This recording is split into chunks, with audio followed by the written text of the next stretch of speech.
You see, once you've chosen the right market to operate in, you've already done half the work to attract luck. Now all you need to do is act. Because if you don't, how are you ever going to be successful?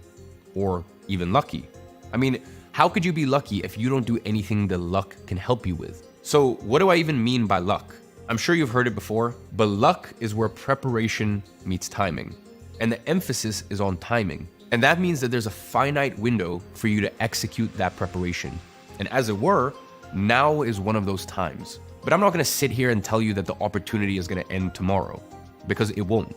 But the extent in which you can win will also slowly diminish as more people claim their own luck.